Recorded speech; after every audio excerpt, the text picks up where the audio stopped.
मैं हूँ कुंदन। ये बात तब की है जब मैं 9 साल का था और नाना जी की बरसी पर अपनी मम्मी के साथ उनके गांव गया था।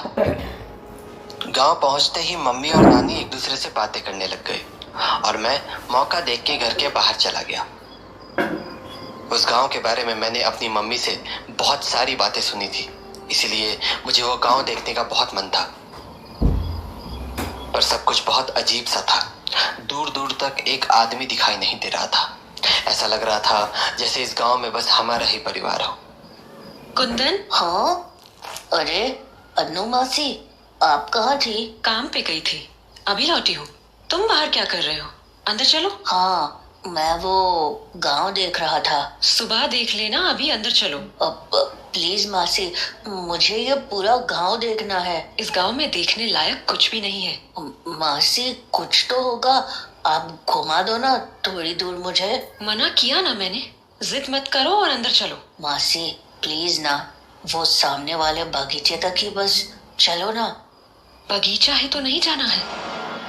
मतलब कुछ नहीं। पर मासी। कुंदन! कहा था ना अंदर चलने को। चलो, अब तो डांट भी पड़ेगी।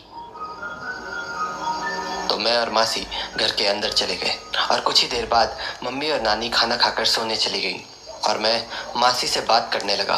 मासी, इस गांव में लोग नहीं है क्या? क्यों? शाम में जब मैं बाहर था मुझे कोई भी नहीं दिखा था। ऐसा क्यों मासी? इस गांव में शाम के बाद लोग अपने घरों के बाहर नहीं निकलते हैं। क्यों? है कुछ वजह। क्या? कहा ना कुछ वजह है। क्या करेगा जान के? प्लीज मासी बताओ ना, मैं किसी को नहीं बताऊंगा। मासी बताओ ना, क्या वजह है? वजह बगीचा है। बगीचा? वो हमारे घर के पास वाला? उसका क्या मासी? वो बगीचा अच्छा नहीं है। मतलब कि उस बगीचे में कुछ है। क्या है? कुछ अजीब, कुछ ऐसी ताकत जो बुरी है। बुरी क्यों? क्योंकि आज तक उस बगीचे में जो भी गया वो कभी लौट के नहीं आया। क्यों? कहाँ गए वो लोग? कोई नहीं जानता, इसलिए उस बगीचे में नहीं जाना है।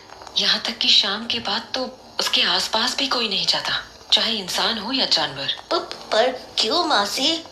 कहते हैं वो बगीचा लोगों को अपने पास खींच लेता है। खींच लेता है? पर कैसे?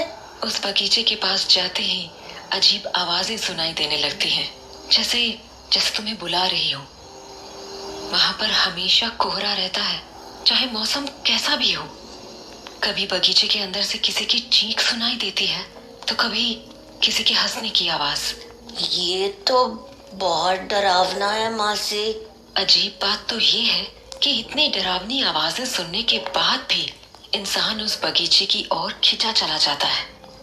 और एक बार किसी ने उस बगीचे के अंदर कदम रख दिया तो उसके बाद उसका लौटना मुश्किल है।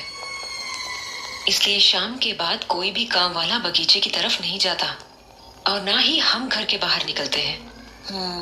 पर मासी, ये सब बातें सच है क्या? ये कोई मजाक नहीं है कुंदन।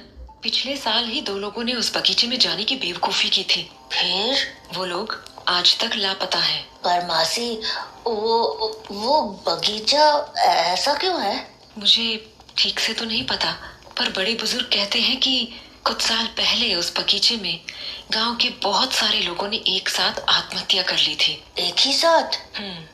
एक ही रात में लगभग पूरा गांव खत्म हो गया था। पर उन्होंने ऐसा क्यों किया मासी? कुछ साल पहले गांव में एक जमींदार हुआ करता था। उसने धोखे से सभी गांव वालों की जमीन पर कब्जा कर लिया था। गांव वालों ने उसके खिलाफ बहुत आवाज उठाई, कोर्ट कचहरी के चक्कर भी काटे, पर फिर भी कुछ नहीं हुआ। फिर क्या, गांव वालों के पास और कोई चारा नहीं बचा तो अंत में उन सब ने मिलकर उसी बगीचे में जाकर आत्महत्या कर ली। मासी, उस जमींदार का क्या हुआ? रात हो गई है, हमें सो जाना चाहिए। पर मासी, उस जमींदार का क्या हुआ? पता नहीं। पर मासी। कहा ना पता नहीं, अब इस बारे में और बातें नहीं। रात बहुत हो चुकी है, जाओ जाकर सो जाओ। मासी, आप उस बगीचे में गए हो? पागल हो गए हो क्या? मैंने कहा ना उस बगीचे के आसपास कोई नहीं जाता। तुम अपना दिमाग कम लगाया करो, समझ गए? जाओ जाकर सो जाओ, रात बहुत हो गई है। मासी से बात करने के बाद मेरे दिमाग में उस बगीचे को लेकर और भी सवाल उठ रहे थे। मेरा मन अब भी उन बातों को मानने को तैयार नहीं था। इसीलिए उस रात जब सब लोग सो गए तो मैं अकेला ही उस बगीचे की तरफ निकल गया। वहां पहुंचने पर मुझे कुछ घर दिखे जो बिल्कुल बगीचे के सामने थे। उन घरों को देखकर ऐसा लग रहा था मानो वो कई दिनों से बंद पड़े हों। दरवाजों पर मकड़े के जाले लग चुके थे और लगभग पूरे घर की दीवार पर जंगली घास उग चुकी थी। पर फिर भी उन घरों के बाहर एक लालटेन लटकी हुई थी। मुझे ये देखकर थोड़ा अजीब लगा।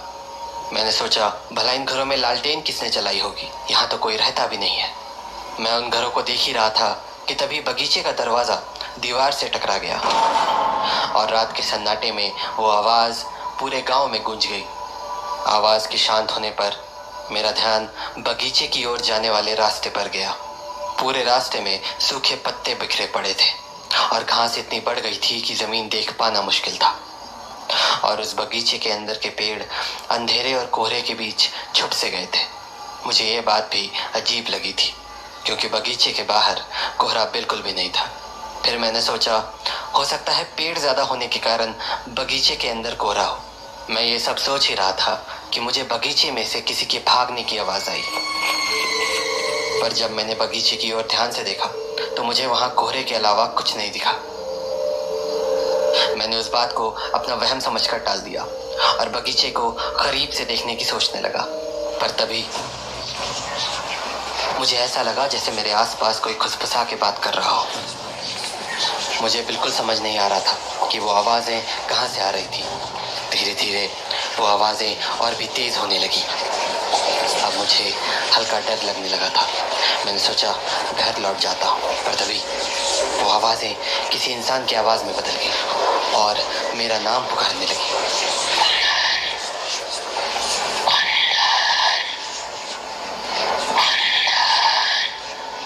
मेरी हालत खराब हो रही थी।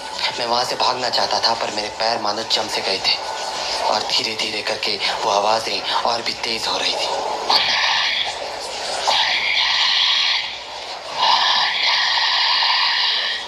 हाँ हाँ हाँ हाँ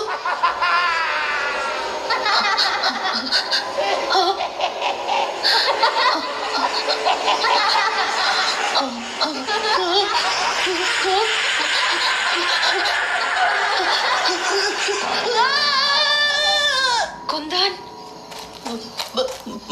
मासी, क्या कर रहे हो तुम यहाँ? पागल हो गए हो क्या?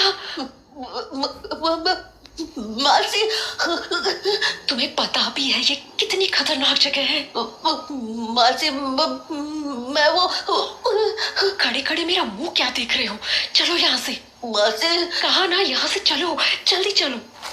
जिस तरह से मासी मुझे वहां से घर लेकर आई थी, मुझे समझ आ गया था कि मैंने कोई बहुत बड़ी गलती कर दी है। पर मैं ये समझ नहीं पा रहा था कि आखिर मासी इतनी डरी हुई क्यों थी। अगले दिन मासी और मम्मी को किसी काम से मार्केट जाना था तो वो मुझे नानी के पास छोड़ गए।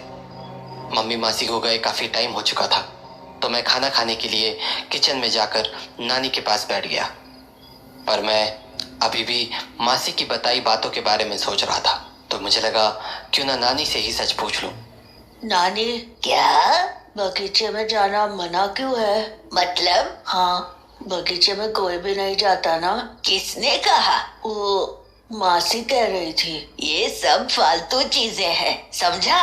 इन बातों पर ध्यान मत दे। नहीं नानी, मासी कह रही थी वहाँ पर लोगों ने आत्महत्या कर ली थी किसी जमींदार के कारण। अरे क्या जमींदार के कारण? वो लोग कुछ काम वाम करते थे नहीं, खाने वाने को होता नहीं था तो मर गए भूखमरी से। इसमें जमींदार की क्या गलती? ओ, और जमींदार? क्या जमींदार? जमींदार का क्या हुआ? क्या मतलब क्या हुआ? कुछ नहीं हुआ, क्या होगा? मतलब वो कहाँ है अभी? कहाँ रहेगा? यही है, इसी गांव में। पर तू छोड़, तू नहीं समझेगा। क्या नहीं समझूंगा? बताओ ना नानी, कहाँ है वो जमींदार? अरे क्या करेगा जानकर, तुझे थोड़ी दिखेगा वो। हाँ, क्यों क्यों नहीं दिखेगा? बस ऐसे ही। अब बातें मत कर और खाना खा। नानी, पर वो है कहाँ? बताओ ना। अरे यहीं तो बैठा है तेरे बगल में, तुझे ही देख रहा है। हाँ, मेरे बगल में नानी क्या बोल रही हो? ओफो, मैंने पहले ही बोला था ना कि तुझे नहीं दिखेगा। अब ज्यादा सवाल मत कर। पर कहा ना, दिमाग मत लगा, चुपचाप खाना खा और सो जा जाके। हाँ। मुझे नानी की बातें अजीब लगने लगी थी, तो मैंने जल्दी से खाना खाया और खटिया पर जाकर लेट गया। पर मेरे दिमाग में अब भी नानी की कही बातें चल रही थी। मैं यही समझने की कोशिश कर रहा था कि आखिर नानी की बातों का मतलब क्या था, और वो ऐसा क्यों कह रही थी कि जमींदार मेरे बगल में ही बैठा था। इन्हीं बातों को सोचते हुए पता नहीं कब मेरी आंख लग गई। नींदों में मुझे कुछ आवाजें सुनाई दी, पर मैं समझ नहीं पा रहा था कि वो क्या कह रही है। पर तभी ऐसा लगा जैसे कोई मेरा नाम पुकार रहा है। कुंदन बेटा, पहचाना मुझे? हाँ?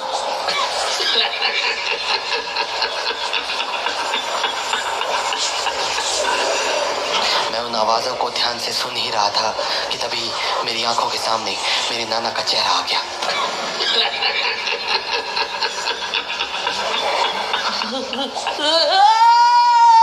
और मैं चीख कर बिस्तर से उठ गया, और जैसे ही मैंने नजरें घुमाई तो देखा कि मेरी नानी मेरे खटिया के ठीक बगल में ही बैठी थी।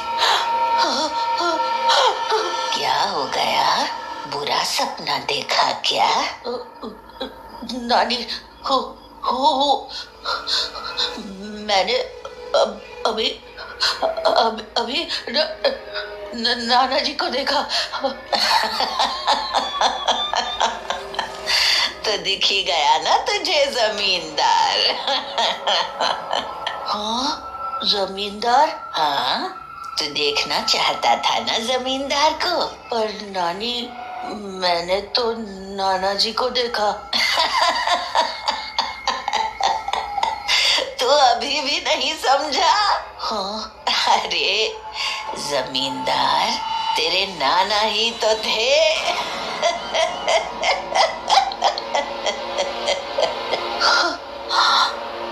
मुझे ये तो नहीं पता कि जमींदार वाली कहानी की असलियत क्या थी, पर उस रात के बाद मैं इतना तो जरूर समझ गया था कि वो गांव सचमुच भूतिया था, और उसका कुछ ना कुछ संबंध मेरे नाना नानी से जरूर था।